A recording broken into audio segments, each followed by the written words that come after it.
Friends, இந்த Kerala special கல்தாப்பத்தை பாருங்களா, பார்க்கவே எவ்வளோ ஒரு சூப்பராக இருக்குது. டேஸ்ட்டும் அந்தளவுக்கு சூப்பராக இருக்கும். நம்ம ஹெல்த்தியாக வெல்லமும் கோதுமை மாவு வச்சு தான் செஞ்சுருக்கிறோம். அந்த அளவுக்கு உடம்புக்கு ரொம்ப ரொம்ப நல்லது. நம்ம தேங்காய்லாம் சேர்த்து சாப்பிடும்போது இதோட டேஸ்ட் அந்த அளவுக்கு சூப்பராக இருக்கும். நீங்கள் வீட்டில் குழந்தைங்களுக்கு இது மாதிரி செஞ்சு கொடுத்தீங்கன்னா அவங்க விரும்பி சாப்பிடுவாங்க. அந்த அளவுக்கு நல்லா சாஃப்டாக இருக்கும். பார்த்தீங்களா, இன்னைக்கு சூப்பரான கல்தாப்பா எப்படி செய்யலான்னு பார்க்கலாமா?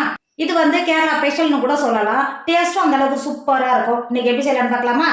Hi friends, welcome to Kerala சமையல். கேரளா சமையலில் கேரளா ஸ்பெஷல் கல்தாப்பா தான் செய்ய போகிறோம். வாங்க எப்படி செய்யலான்னு பார்க்கலாம். இந்த கல்தாப்பா செய்யறதுக்கு ஒரு மிக்சர் எடுத்துக்கோங்க. 250 கிராம் கப்பில் 1.5 கப்பு தண்ணி சேர்த்து கொடுத்துக்கோங்க. தண்ணி எடுத்த அதே கப்பில் 1.5 கப் கோதுமை மாவு சேர்த்துக்கோங்க. கோதுமை மாவு சேர்த்து பண்ணும்போது உடம்புக்கு ரொம்ப ரொம்ப ஹெல்த்து. நீங்கள் இந்த மாதிரி மிக்சரில் தண்ணி சேர்த்துட்டு கோதுமை மாவோ இல்லை மைதா மாவோ சேர்த்து அரைச்சாலோ மிக்சியில் ஒட்டாமல் இருக்கும். அதனால தான் தண்ணி சேர்த்துக்கிறேன். 1.5 கப்பு கோதுமை மாவு சேர்த்து கொடுத்துக்கோங்க.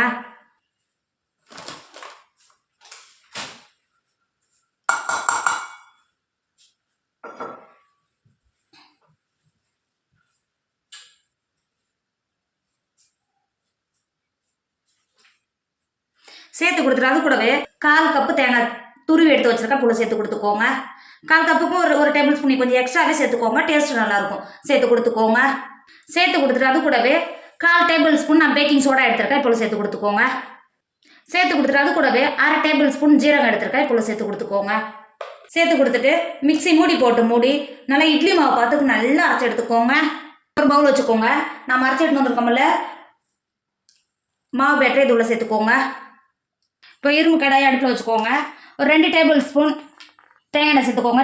தேங்காய் எண்ணெய் சேர்த்து தேங்காய் நல்லா சூடாயிடுச்சு. உங்களுக்கு தேங்காய் எண்ணெய் சேர்க்க விருப்பம் இல்லைன்னா இந்த ஸ்டேஜில் நீங்கள் நெய் கூட சேர்த்து கொடுத்துக்கலாம். இப்போ தேங்காய் எண்ணெய் சேர்த்து நல்லா சூடாயிடுச்சு. ஒரு கைப்பிடி அளவு நல்லா தேங்காய் எண்ணெய் பொடியாக கட் பண்ணி வச்சுருக்கா. இப்போ சேர்த்து கொடுத்துக்கோங்க. சேர்த்து கொடுத்துட்டு அது கூடவே 4 சின்ன வெங்காயத்தை பொடியாக கட் பண்ணி வச்சுருக்கிறேன். இப்போ சேர்த்து கொடுத்துக்கோங்க. சேர்த்துட்டு வெங்காயமும் தேங்காயும் நல்லா பொன்னிறமாக ஒரு நல்லா வறுத்துக்கோங்க. இப்போ பாருங்கள், நம்ம சேர்த்த சின்ன வெங்காயமும் தேங்காயும் நல்லா பொரிஞ்சு வந்துடுச்சு. இப்போ வேறு ஒரு பாத்திரத்துக்கு மாற்றி வச்சுக்கோங்க. இப்போ ஒரு பாத்திரம் வச்சுக்கோங்க. 250 கிராம் கப்பில் 1 கப்பு நான் வெள்ளம் எடுத்துருக்கோம். வெள்ளத்தை சேர்த்து கொடுத்துக்கோங்க. வெள்ளத்தை சேர்த்து கொடுத்துட்டு அது கூடவே 1/4 கப்பு தண்ணி சேர்த்துக்கோங்க. தண்ணி சேர்த்து நல்லா வெள்ளத்தை கரைஞ்சி ஒரு 2 செகண்ட் மட்டும் கொதிக்க விடுங்க. இப்போ பாருங்கள், வெள்ளம் கரைஞ்சி எந்த அளவுக்கு நல்லா கொதிக்க ஆரம்பிச்சிச்சு பார்த்தீங்களா? இப்போ இறக்கிக்கோங்க. இப்போ நம்ம ஏற்கனவே கலந்து எடுத்து வச்சுருக்கோம்ல மாவில் நம்ம கொதிக்க வச்ச சர்க்கரையை உள்ளே சேர்த்துக்கோங்க. சூடோடவே சேர்த்துக்கோங்க.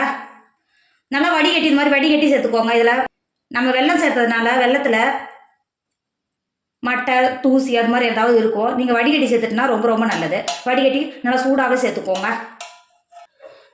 சேர்த்து கொடுத்துட்டு இந்த மாதிரி நல்லா கலந்து கொடுத்துக்கோங்க. வெல்லம் மாவு எல்லாம் கலந்து வர மாதிரி நல்லா கலந்து கொடுத்துக்கோங்க. இந்த அளவுக்கு நல்லா கலந்து கொடுத்துட்டு நம்ம ஏற்கனவே வறுத்து எடுத்து வச்சுருக்கோம்ல தேங்காய் கொத்து அதுள்ள சேர்த்துக்கோங்க. தேங்காயும் சின்ன வெங்காயமும் சேர்த்து வறுத்து வச்சுருக்கோம் பார்த்தீங்களா? நெய்யோடையே கொஞ்சம் சேர்த்து கொடுத்துக்கோங்க. இதோட டேஸ்ட் அந்தளவுக்கு நல்லா சூப்பராக இருக்கும். சேர்த்து கொடுத்துருக்கோம். சேர்த்து கொடுத்துட்டு நான் ஒரு 2 டேபிள் ஸ்பூன் வரும் மாற்றி வச்சுக்கிறேன். மாற்றி வச்சுக்கோங்க. சேர்த்து கொடுத்துட்டு ஒரு டைம் நல்லா கலந்து கொடுத்துக்கோங்க. நமக்கு கல்தாப்பத்துக்கு மாவு ரெடி ஆகிடுச்சு. இங்கே பாருங்கள், இந்த அளவுக்கு இருக்கணும். இப்போ பாருங்கள், அடுப்பில் நான் ஒரு வெள்ளாப்ப சட்டி வச்சுருக்கேன்.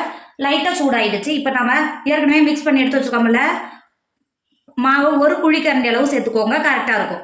இந்த மாதிரி சேர்த்து கொடுத்துக்கோங்க. இந்த அளவுக்கு சேர்த்து கொடுத்துட்டு அடுப்பை லோ ஃபில்ல வச்சுக்கோங்க. அடுப்பை லோ ஃபில்ல வச்சுட்டு இது இருக்கு பாருங்க, இது மாதிரி மேலே நம்ம வறுத்து வச்சுருக்கோம்ல தேங்காய் கொத்தை மேலே சேர்த்துக்கோங்க. இந்த மாதிரி சேர்த்து கொடுத்துக்கோங்க. சேர்த்து கொடுத்துட்டு மூடி ஒரு 10 நிமிஷத்துக்கு வேக விடுங்க. இப்போ பாருங்கள், ஒரு 10 நிமிஷத்துல எந்த அளவுக்கு நல்லா வெந்து வந்திருக்கு பார்த்தீங்களா? அந்த அளவுக்கு நல்லா சாஃப்டாக இருக்கும். இப்போ இது வெளில எடுத்துக்கோங்க. வெளில எடுக்கிறதுக்கும் அந்தளவுக்கு ரொம்ப ஈஸியாக இதோ இருக்கு பாருங்கள். இந்த மாதிரி வெளில எடுத்துக்கோங்க. வெளில எடுத்துகிட்டு இருக்கிற கலத்தப்பெல்லாம் இதேமாரி சுட்டு எடுத்துக்கோங்க. நம்ம இருக்கிற கலத்தப்பெல்லாம் சுட்டு எடுத்துட்டோம். பார்க்கவே எவ்வளோ ஒரு சூப்பராக இருக்குது பார்த்தீங்களா? அந்த அளவுக்கு நல்லா சாஃப்டாக இருக்கும். பாருங்கள் எந்த அளவுக்கு நல்லா சாஃப்டாக இருக்கும் பார்த்தீங்கன்னா, 2 மணி நேரம் ஆனாலும் அந்த அளவுக்கு நல்லா சாஃப்டாக இருக்கும். டேஸ்ட்டும் அந்த அளவுக்கு சூப்பராக இருக்கும். நம்ம ஜீரகமெல்லாம் சேர்த்ததுனால சட்டுன்னு செரிமானம் ஆகிடும். குழந்தைங்களுக்குலாம் இது மாதிரி பண்ணி கொடுங்க. அவங்க விரும்பி சாப்பிடுவாங்க. டேஸ்ட்டும் அந்தளவுக்கு சூப்பராக இருக்கும். கண்டிப்பாக நீங்களும் ட்ரை பண்ணுங்கள். என்னோட வீடியோ உங்களுக்கு பிடிச்சிருந்தா உங்கள் ஃப்ரெண்டு உங்கள் ஃபேமிலிக்கு ஷேர் பண்ணுங்கள். மறக்காமல் கேரளா சமையல் சப்ஸ்கிரைப் பண்ணிக்கோங்க. தேங்க்யூ.